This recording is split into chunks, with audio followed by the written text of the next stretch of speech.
ఎవరు ఎవరికి తోడవుతారో, ఎప్పుడెందుకు విడిపోతారో, మమతను కాదని వెళతారు, మనసే చాలని ఉంటారు.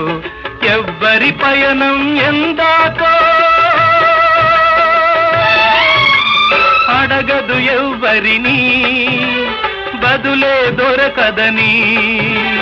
అడగదు ఎవ్వరిని, బదులే దొరకదని.